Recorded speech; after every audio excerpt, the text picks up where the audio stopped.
고요한 밤, 모두가 잠든 시각. 사랑하는 남편의 입에서 나온 것은 평온한 숨소리가 아닌 살을 내는 듯한 비명소리였습니다. 아내의 40년 정성이 담긴 뽀얀 사골국물 한 그릇. 그것이 어째서 한밤중 응급실 호출 버튼의 시작이 되었을까요? 당신의 건강 상식을 송두리째 뒤흔들 이야기. 아들, 딸 같은 건강 주치. 청년 김 박사의 내일 청춘. 지금 시작합니다. 모든 비극은 아주 사소한 균열에서부터 시작되곤 합니다. 아내분이 보내주신 사연 속 그날 밤도 사실은 예고된 비극이었습니다. 비극의 씨앗은 이미 몇 달 전부터 부부의 일상 속에 조용히 자라고 있었죠.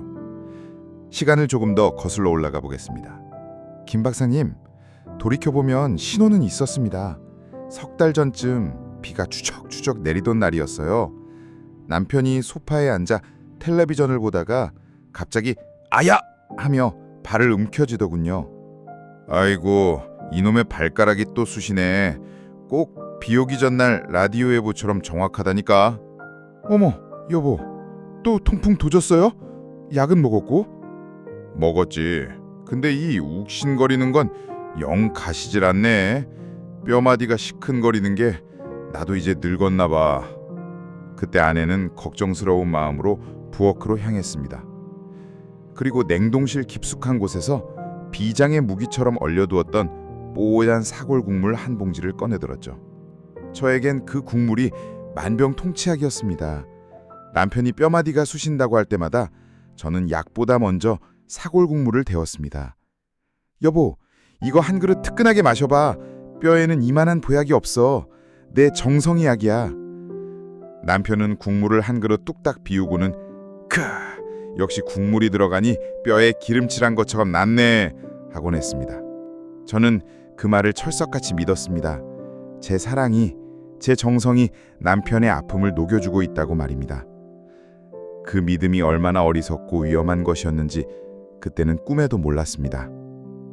그리고 운명의 그날이 밝았습니다.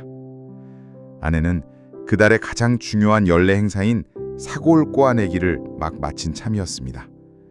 이틀 남낮으로 가마솥 앞을 지키며 꼬아는 평소보다 훨씬 더 진하고 뽀얀 국물이었습니다. 그날 저녁상에는 남편이 좋아하는 것들이 가득했습니다. 갓 부쳐낸 해물파전, 잘 익은 총각김치, 그리고 대망의 뽀얀 사골국물. 남편은 막걸리까지 한 잔 따라 놓고는 세상을 다 가진 듯한 표정을 지었죠. 야, 오늘 완전 생일상이네. 파전에 막걸리, 그리고 이 사골국물. 임금님 수라상도 안 부럽다, 여보. 많이 먹어요.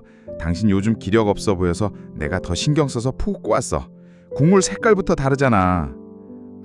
다르지, 다르고 말고. 이 바로 이 맛이야.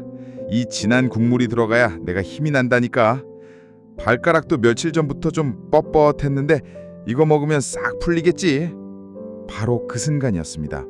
남편의 그 말. 발가락이 뻣뻣했는데 이거 먹으면 풀리겠지. 아내는 그 말을 보약에 대한 믿음으로 해석했지만 그것은 사실 몸이 보내는 마지막 경고 신호였습니다. 아내는 오히려 기왕이면 더 푹 적셔야지 하는 마음에 국물을 한 그릇 더 떠주었고 남편은 밥까지 말아 그릇 바닥이 보이도록 싹싹 비웠습니다. 아내는 세상에서 가장 행복한 아내였습니다. 하지만 그 행복은 잠결에 들려오는 남편의 신음소리와 함께 산산조각 나고 맙니다. 잠결에 들려오는 소리는 평범한 잠꼬대가 아니었습니다. 마치 맹수에게 물어뜯기는 듯한 억눌린 비명에 가까웠죠. 불을 켜자 제 눈앞에 믿을 수 없는 광경이 펼쳐졌습니다. 여보 왜 그래요? 정신 좀 차려봐.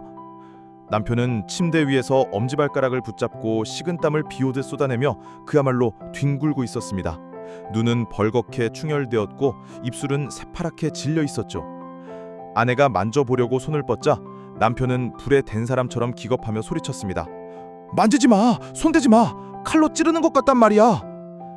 남편의 발은 본 적도 없이 퉁퉁 부어올라 시뻘건 불도장을 찍어놓은 것 같았습니다. 아내는 너무 놀라 손이 벌벌 떨렸지만 정신을 차리고 119에 전화를 걸었습니다.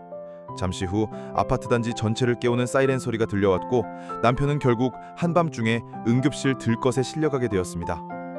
차가운 병원 복도를 달리며 아내는 수만 가지 생각을 했습니다. 뇌졸중인가? 아니면 심장마비? 내가 저녁에 뭘 잘못 먹였나?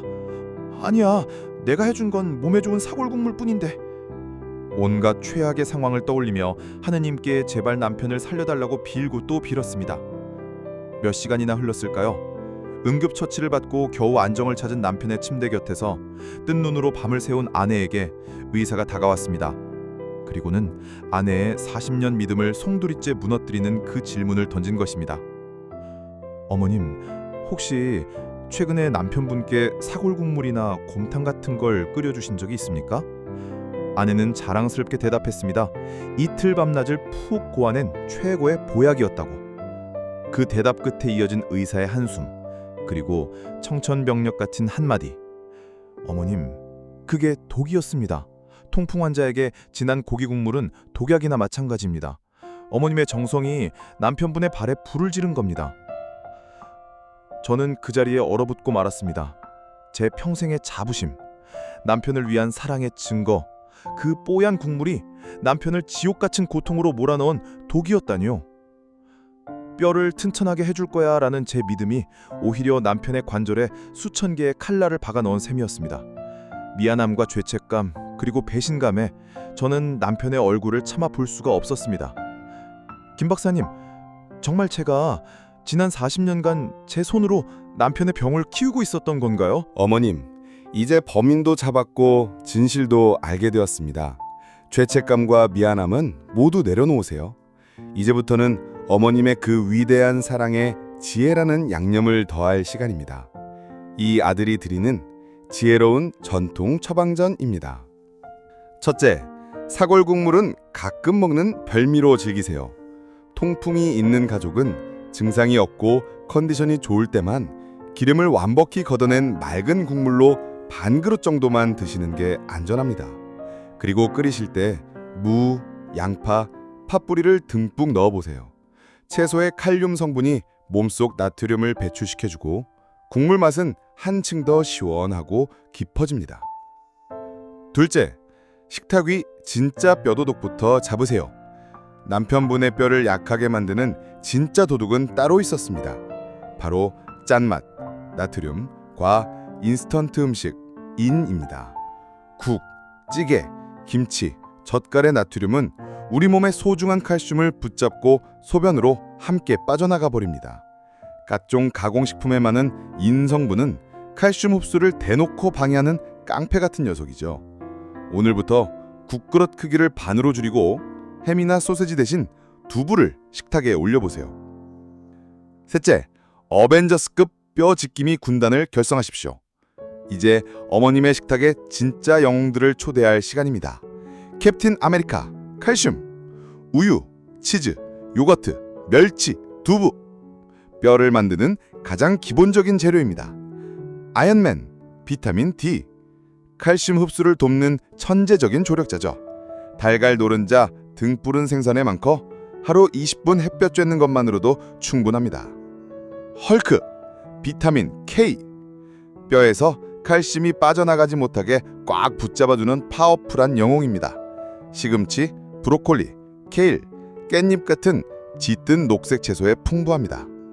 어머님의 40년 정성에 이 어벤져스급 뼈 지킴이 식단이 더해진다면 남편분은 세상 그 어떤 보약보다 훌륭한 사랑의 종합 영양제를 매일 선물 받게 될 겁니다. 오늘 사연을 보내주신 어머님은 편지 마지막에 이렇게 쓰셨습니다. 평생의 믿음이 무너져가 가슴이 아팠지만 이제라도 진실을 알게 되어 감사합니다. 이제 저는 사골국물 대신 남편의 손을 잡고 매일 20분씩 공원을 걷습니다. 햇볕 속에서 남편의 뼈가 단단해지는 소리가 들리는 것만 같습니다. 라고요. 우리의 전통과 그 안에 담긴 정성은 너무나 소중합니다. 다만 낡은 지식은 업데이트하고 새로운 지혜를 채워 넣을 때 그 사랑은 더욱 빛나게 됩니다. 오래된 미드를 점검하는 용기, 그것이 오늘 우리 가족의 건강을 지키는 가장 위대한 사랑입니다. 오늘 내일 청춘은 여기서 마무리하겠습니다. 부디 오늘 저녁 여러분의 식탁이 지혜로운 사랑으로 가득하길 바라며 저는 다음 시간에 더욱 유익하고 가슴 따뜻한 이야기로 다시 찾아뵙겠습니다. 당신의 내일은 청춘이길 응원합니다.